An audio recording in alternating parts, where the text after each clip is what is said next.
नमस्कार दोस्तों, मैं अनिल यादव आपका अपना शो ज़िंदगी की हकीकत में आप सभी का बहुत बहुत अभिनंदन करता हूं। दोस्तों, आप सभी का प्यार और दुलार बहुत अच्छा मिल रहा है हमें। हमारा एपिसोड जो है वो अच्छे से चल रहा है। इसी तरह आप अपना प्यार और दुलार देते रहें। दोस्तों, आज की जो कहानी है वो दीपक विज जी की ज़ुबानी है। दोस्तों, इनके बारे में आपको थोड़ा सा मैं बताना चाहूँगा। ये आज के टाइम में DFS जो फिटनेस और साथ में डांस स्टूडियो चला रहे हैं। साथ में ये जो वीडियो एल्बम्स होती हैं सॉन्ग की, उसको भी डायरेक्ट कर रहे हैं। तो इन्होंने भी अपने लाइफ में बहुत ही स्ट्रगल किया हुआ है। तो आइए मैं आपको ले चलता हूँ आज की कहानी। नमस्कार सर। नमस्कार सर। हमारा जो शो है उसमें आपका बहुत बहुत स्वागत है जी। जो हमारे दर्शक हैं उनको आप अपने जीवन के बारे में बताएं, ताकि वो भी अपने जीवन में कभी अगर उनको हार का सामना करना पड़ता है तो उसका अच्छे से सामना करें, वो हार ना माने। तो कृपया अपने बारे में हमारे जो दर्शक हैं उनको बताएं। सबसे पहले नमस्कार आप सभी को, और धन्यवाद आपका सर अपने शो में बुलाने के लिए और मुझे मेरी कहानी को लोगों तक या आप सभी तक पहुंचाने के लिए। और मैं शुरू करने से पहले एक चीज़ ज़रूर कहना चाहूँगा कि देखिए, ज़िंदगी जो है उसमें ज़िंदगी ना खाने की तरह होती है। जैसे खाने में अगर आपको सिर्फ मीठा मिलता रहे तो आपके लिए वो मीठा कोई मायने नहीं रखेगा। वहाँ पे नमक का होना भी उतना ही ज़रूरी है जितना मीठे का होना है। वहाँ पे मिर्च का होना, वहाँ पे खट्टे का होना। इसी तरह ज़िंदगी में अगर प्रॉब्लम्स ना आएँ तो मुझे लगता है ज़िंदगी बेसवाद हो जाएगी।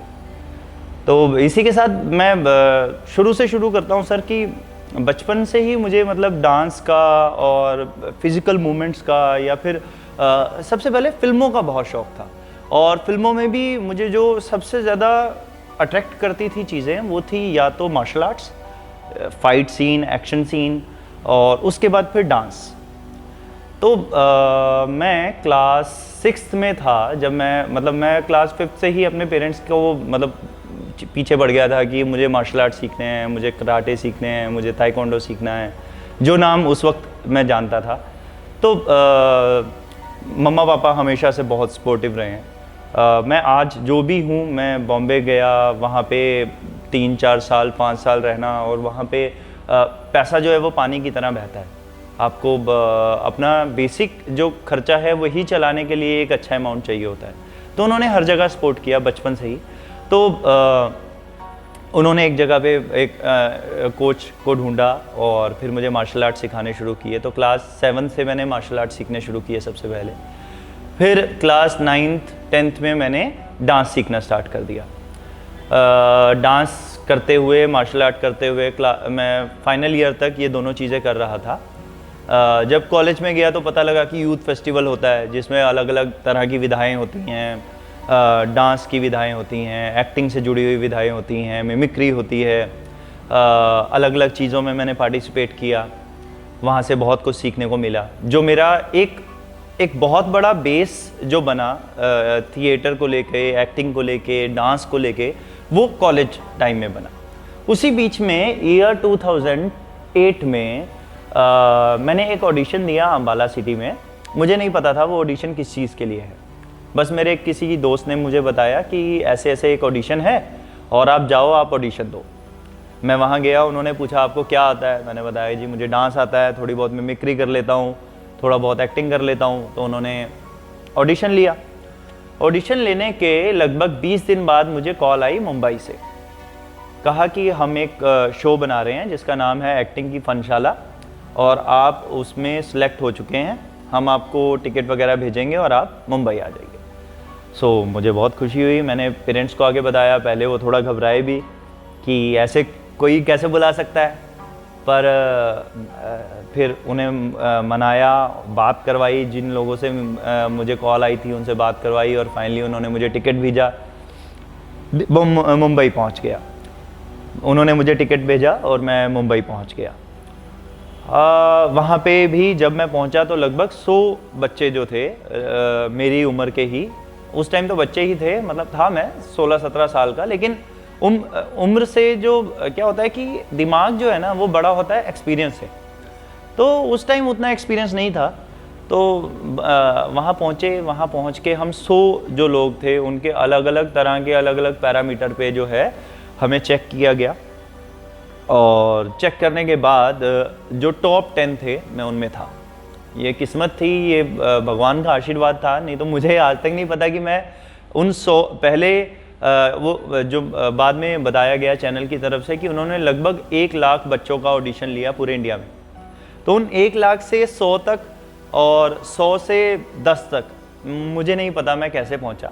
लेकिन हाँ, एक चीज़ थी कि जुनून, जो मुझे कहा गया कि आप ऐसा करके दिखाओ, मैंने वैसा कर दिया बिना सोचे समझे कि मैं कैसा दिख रहा हूँ, मैं अच्छा कर रहा हूँ या बुरा कर रहा हूँ, उस चीज़ से कोई मुझे मतलब नहीं था। मुझे मतलब सिर्फ इतना था कि मुझे ये करने को कहा गया है और मैं वो करूँगा। कॉन्सेप्ट भी ऐसा ही था कि नॉन एक्टर्स को या जिनके अंदर एक्टिंग के प्रति लगाव है, वो सीखना चाहते हैं, उनको लिया जाए और उनको एक्टिंग सिखा के उनसे एक्टिंग करवाई जाए। जैसे भी था, अनु कपूर सर जो थे वो हमारे मतलब मेन जज थे। फिर अलग अलग बहुत सारे सेलिब्रिटीज़ से मैं मिला, तुषार कपूर, मोना सिंह और बहुत सारे लोग जो थे। अब मैं नाम याद करूँगा तो फिर लंबा हो जाएगा। तो उसके बाद मैं वापस आ गया, मैंने अपनी स्टडीज़ कंटिन्यू की। मैंने ग्रेजुएशन की, मैंने पोस्ट ग्रेजुएशन ज्वाइन की और साथ में मैं वापस मुंबई चला गया। मैंने मुंबई में लगभग 6 साल लगाए, जिसके अंदर मैंने एज एन असिस्टेंट कोरियोग्राफर काम किया। सबसे पहले एज एन एक्टर काम किया, जो कि मैं मानता हूँ कि मेरी सबसे बड़ी उपलब्धि है। कि बहुत सारे ऐसे सीरियल हैं, सावधान इंडिया, क्राइम पेट्रोल, CID, बड़े अच्छे लगते हैं और भी बहुत सारी लंबी लिस्ट है, जिसके अंदर किसी में 1 डे 2 डे, किसी में 1 मंथ, इस तरह के कैरेक्टर्स किए। साथ ही साथ बिकॉज जैसे मैंने पहले भी बोला कि मुंबई बहुत महंगा शहर है, तो वहाँ अपनी जीविका चलाने के लिए मुझे जो भी काम मिला फिल्म इंडस्ट्री से जुड़ा हुआ, वो मैंने किया। मैंने एज एन असिस्टेंट डायरेक्टर भी काम किया, मैंने एज एन असिस्टेंट कोरियोग्राफर काम किया, मैंने शामक डावर के साथ उन्हें असिस्ट किया थोड़ा टाइम। मैंने मतलब बेसिकली उनके पास बहुत सारे असिस्टेंट होते हैं, 10, 12, 15, उनमें से एक मैं था। गणेश आचार्य सर के साथ काम किया, उनके बहुत करीब भी आया। मास्टर जी के साथ काम किया और ये मेरा एक और सौभाग्य था कि मुझे जिन्होंने फिल्म इंडस्ट्री के अंदर एक्चुअली डांस को शुरू किया, डांस को एक नए लेवल पे लेके गए और इंडस्ट्री को ये समझाया कि डांस के अंदर सबसे इम्पॉर्टेंट चीज़ एक्सप्रेशन है। उनके साथ काम करने का मौका मिला, बहुत कुछ सीखा मैंने उनसे। शमीना खान जी के साथ काम किया, शर्जिल भाई ने बहुत कुछ सिखाया मुझे। तो इस तरह से चलते हुए लगभग 6 साल मैंने मुंबई में बिताए।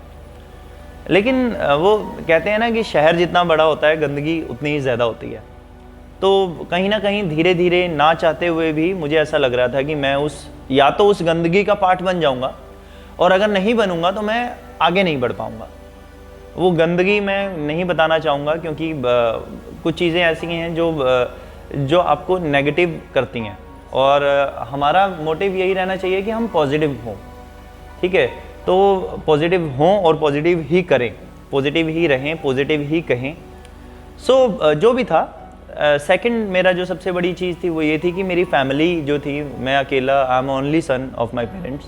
तो थोड़ी सी उधर से भी मुझे लग रहा था कि मेरे पेरेंट्स जो हैं अब वो थोड़ा सा ऑकवर्ड फील करते हैं कि वो दोनों ही हैं अकेले बिना बच्चे के, उन्हें थोड़ा सा अजीब फील होता था। तो फिर मैं वापस मुंबई से यहाँ आया। लेकिन जब मैं मुंबई से वापस आया तो दिमाग में एक ही चीज़ थी कि अब मैं मुंबई नहीं जाऊँगा, मुंबई को अम्बाला अपने शहर लेके आऊँगा। तो इसी सोच के साथ मैंने सबसे पहले यहाँ पे एक डांस एकेडमी स्टार्ट की, यही जहाँ पे अब आप बैठे हैं। और धीरे धीरे जब थोड़े लोग जानने लगे, थोड़े से क्लाइंट्स बढ़ने लगे, तो मुझे लगा कि रेंट बहुत ज़्यादा है और अगर मैं सिर्फ डांस के भरोसे रहा तो 1-2 साल में मुझे बंद करना पड़ेगा। तो फिर साथ में मैंने पहले फ़िटनेस ट्रेनिंग के इंस्टीट्यूट ज्वाइन किया, अपने आप को सर्टिफाइड किया उस चीज़ में, और उसके बाद फिर मैं साथ में मैंने एज अ फिटनेस ट्रेनर भी काम करना स्टार्ट किया। धीरे धीरे मैंने जिम का सेटअप डाला और ऊपर वाले की दया से ठीक चल रहा है। अब रही बात कि मुंबई को वापस कैसे लाएंगे, तो उसके लिए मैंने स्टार्ट किया साथ में डायरेक्ट करना। वो भी ऐसे स्टार्ट हुआ कि मेरे एक दोस्त हैं, मेरे बहुत अच्छे मित्र हैं, उन सागर बागरी, उनका एक गाना जो है वो रिलीज़ हो चुका है और दूसरा होने वाला है। तो उनका पहला सॉन्ग मैंने डायरेक्ट किया, फ्री में डायरेक्ट किया। मैंने कहा मैं करूँगा, बस तू जो चीज़ों का जो इक्विपमेंट हैं और जिस तरह की लोकेशन हमें चाहिए या जो भी चीज़ें हैं उसका खर्चा आप उठाओ, डायरेक्शन पीस या जितना मैं अपनी तरफ से कोस्ट कटिंग कर सकता हूँ वो मैंने अपनी तरफ से कोशिश की। और रिज़ल्ट अच्छा था। फिल्म जो वीडियो थी वो बहुत लोगों ने उसे अप्रिशिएट किया, काम बहुत अच्छा लगा।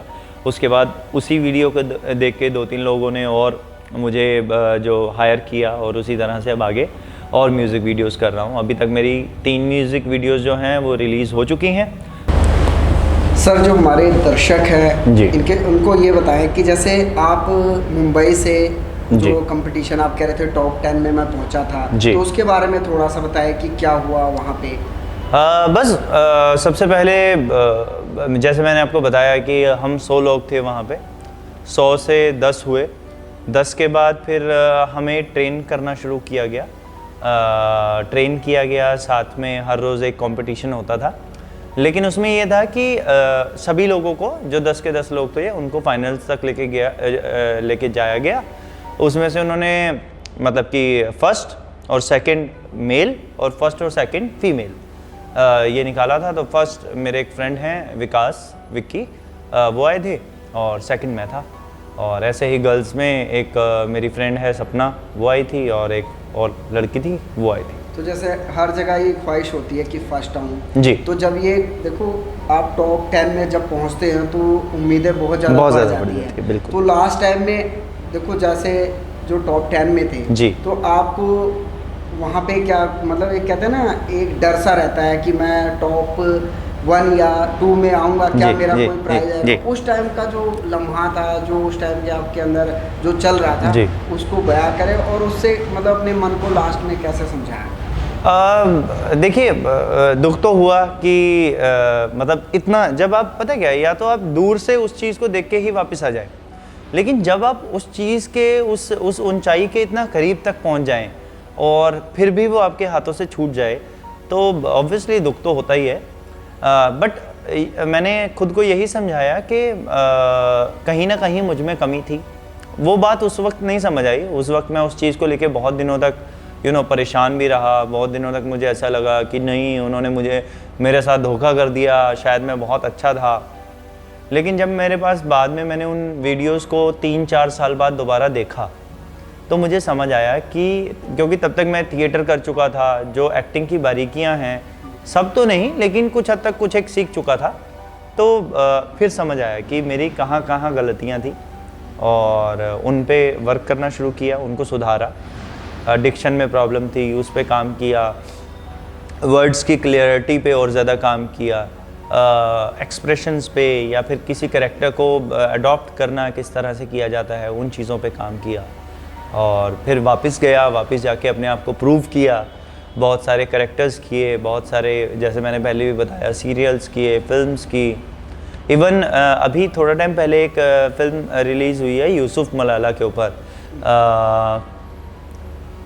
नाम मुझे अब ध्यान नहीं है, यूसुफ मलाला के ऊपर अभी फिल्म आई है थोड़ा टाइम पहले ही। वो डॉक्यू ड्रामा फिल्म है, तो उसमें भी मेरा एक छोटा सा कैरेक्टर था जी। तो सर, जैसे आपने बताया था स्टार्टिंग में कि आपको शौक रहा है एक्टिंग का, जी, ठीक है ना। अभी जो है आप कोचिंग दे रहे हैं डांस का, फिटनेस की ट्रेनिंग मतलब दे रहे हैं आप जी। तो मतलब यहाँ कहीं ना कहीं आपके मन में ये नहीं लगता, नहीं यार मैं एक्टर बनना चाहता था और मैं आज यहीं पे हूँ, मुझे आगे कुछ करना चाहिए? आपका मन, क्योंकि हमारा कहता है ना, हमारे पास दो सोच होती है, एक ना वाली, एक हाँ वाली, पॉजिटिव तो, और नेगेटिव। हाँ, बिल्कुल। तो इसके बारे में बताएं कि मतलब आप उसके लिए क्या कर रहे हैं? देखिए, सबसे पहली बात कि दुख तो होता है जब आप एक ऐसे लेवल को अचीव कर चुके हों जहाँ से आप जैसे कहते हैं ना कि अगर आप पहाड़ चढ़ रहे हैं और एक ऊंचाई, आपको पता है कि मुझे उस ऊंचाई तक जाना है और आप उसके बहुत करीब पहुँच जाएं, लेकिन फिर भी आप उस ऊंचाई पे ना जा पाएँ, तो वो ज़्यादा दुख देने वाला होता है कि अगर आप उस ऊंचाई को देख के नीचे से ही वापस आ जाए, है ना। तो मैं बहुत करीब था अपने अपने उस लेवल के, जो मैंने खुद को सोचा था, जहाँ पे अपने आप को मैं देखता था कि मैं भी लोग सिर्फ नाम से जानेंगे, लोग ऑटोग्राफ लेने आएंगे, मैं भी फिल्मों में दिखूँगा, मुझे भी लोग नाम से जानेंगे, है ना।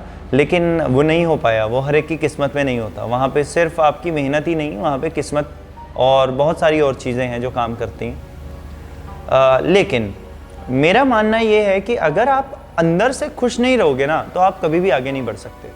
इंसान की सबसे बड़ी कामयाबी है उसकी खुशी। अगर वो किसी भी हालात में खुश रह रहा है ना, तो वो कामयाब है। और अगर वो सब कुछ पाके भी दुखी है, तो कामयाबी अभी उससे बहुत दूर है। तो यहाँ पे वापस आया, वापस आने के बाद कुछ ना कुछ करना था। तो मुझे लगा कि अगर मैं इस लाइन को पकड़ के रखूँगा, तो एटलीस्ट मैं जिस लाइन से मैं जुड़ा हुआ हूँ, जिन चीज़ों से मैं जुड़ा हुआ हूँ, चाहे वो एक्टिंग है, चाहे वो डांस है, मैं उसके करीब रहूँगा। और कम से कम खुद नहीं जिस जगह पे पहुँच पाया, वहाँ जो मेरे स्टूडेंट्स हैं या जो लोग वहाँ जाना चाहते हैं, मैं उनको एक सही रास्ता ज़रूर दिखा पाऊँगा। तो उसी कोशिश में है और धीरे धीरे आगे भी बढ़ ही रहे हैं जी। सर मैं अंत में मैं अपने दर्शक की तरफ से भी और अपने तरफ से मैं यही चाहूँ कि जैसे ऐसे आपकी लाइफ में ऐसा कोई किस्सा है जी जो आपको एकदम कहते हैं टर्निंग पॉइंट वाला हो, ऐसा कोई अगर किस्सा है तो हमारे लास्ट में बहुत सारे हैं। आप पॉजिटिव शेयर कर। हाँ यस, पॉजिटिव, ताकि क्या होता है कि जैसे हम कहते हैं ना, मैं एकदम टूट चुका हूँ जी जी, तो मैं वहाँ से कैसे निकला, तो ऐसा कुछ। देखिए, जब मैं मुंबई में था, तो एक बार क्या हुआ कि एक कास्टिंग डायरेक्टर हैं बहुत बड़े प्रोडक्शन हाउस के, उन्होंने मुझे एक्टिंग के बेस पे सिलेक्ट किया। लेकिन अब वो मुझसे कुछ चाहते थे जो मैं उन्हें नहीं दे सकता था, जिस वजह से उन्होंने उस करैक्टर के लिए मुझे 3 महीने लटका के रखा। मुझे बहुत गुस्सा आया। मैं हर रोज़ उनके ऑफिस जाता था, मैं उन्हें कहता था कि सर आप बताइए मुझे, मैं क्या कर सकता हूँ आपके लिए। बात पैसों की भी नहीं थी, वो कुछ और ही अलग तरह का जो उनका दिमाग चल रहा था। तो अंत में हार के एक दिन मुझसे रहा नहीं गया और मैंने उन्हें पीट दिया। तो मैं मानता हूँ कि शायद इस वक्त मुझे लगता है कि मैंने गलत किया, लेकिन वो गलत नहीं भी था, बिकॉज वो जिस तरह की उनकी हरकतें थी, उनके लिए वो जो उनका चाटा था वो मेरी तरफ से नहीं था। वो पूरी की पूरी एक्टर जो कॉम है ना, जो लाखों एक्टर्स मुंबई में बैठे हुए हैं, और वो उनमें से आधे सिर्फ इस वजह से वापस आ जाते हैं क्योंकि वो किसी जगह पे कॉम्प्रोमाइज़ नहीं कर सकते। वो उन सब की तरफ से एक चांटा था उस इंसान को। जो वो चीज़ थी ना, उसने मुझे बहुत तोड़ दिया। मुझे एक बार ऐसा लगा, और ये ज़्यादा वक्त नहीं, ये पहले 6 महीनों की बात है, जब मैं मुंबई गया था स्टार्टिंग में। तो उस चीज़ ने मुझे बहुत तोड़ दिया। मुझे लगा कि फ़िल्म इंडस्ट्री सिर्फ ऐसी ही है और मुझे हर बार सिर्फ ऐसे ही लोग मिलेंगे और यहाँ पे मेरा कुछ नहीं हो सकता। मैंने 2 महीने कोई भी ऑडिशन नहीं दिया, मैं सिर्फ घर पे रहा। और मैं पेरेंट्स को भी ये नहीं कह पा रहा था कि मैं वापस आना चाहता हूँ, और मैं ऑडिशन देने भी नहीं जा पा रहा था क्योंकि मैं मेंटली सेट ही नहीं था।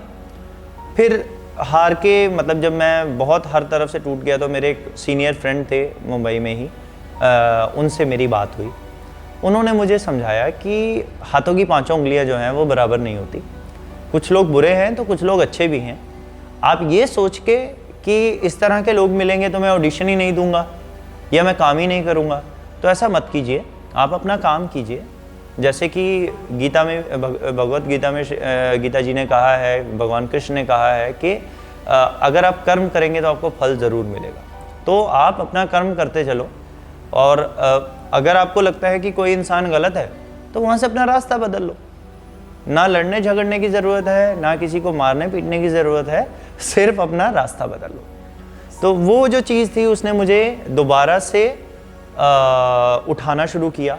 मैं बहुत सारे नए ऑडिशन दिए, बहुत सारे नए लोगों से मिला। उसमें से कुछ ऑब्वियसली बुरे थे, लेकिन कुछ अच्छे भी थे, और उन अच्छे लोगों के साथ काम किया। काम करते करते आगे बढ़ा और अच्छा एक्सपीरियंस रहा। सर आप हमारे शो में आए उसके लिए आपका बहुत बहुत धन्यवाद। धन्यवाद आपका सर कि आपने मुझे इस काबिल समझा कि मैंने जो इतने टाइम से अपने दिल में जो चीज़ें थी वो मैंने आपके साथ शेयर की, आप लोगों के साथ शेयर की और मुझे बहुत अच्छा लग रहा है। और आप सभी लोग अगर कभी भी जिन चीज़ों की मैं जानकारी रखता हूँ, वैसे तो भाई अमित भाई भी बहुत जानकारी रखते हैं खुद भी, लेकिन फिर भी अगर आप कहीं पे किसी भी जगह पे आपको किसी तरह की जानकारी चाहिए तो मैं हमेशा सोशल मीडिया पे अवेलेबल हूँ। आप मुझे कभी भी कांटेक्ट कर सकते हैं। आप किसी भी तरह की जानकारी जो है मुझसे, अगर मुझे उसके बारे में कोई भी जानकारी होगी तो मैं आपसे ज़रूर शेयर करूँगा। जी सर आपका बहुत बहुत थैंक यू सर। जी दोस्तों, आपने अभी दीपक जी के जो विचार हैं उसको आपने सुना। मुझे उम्मीद है कि आपको कुछ ना कुछ सीखने को मिलेगा। आप हमारे साथ हमेशा इसी तरह जुड़ते रहिए और जुड़े रहिए और हमारे चैनल को सब्सक्राइब करते रहें और जितने भी एपिसोड आ रहे हैं उसको देखते रहें। हम नेक्स्ट टाइम फिर हाजिर होंगे एक नई कहानी के साथ। तब तक के लिए नमस्कार।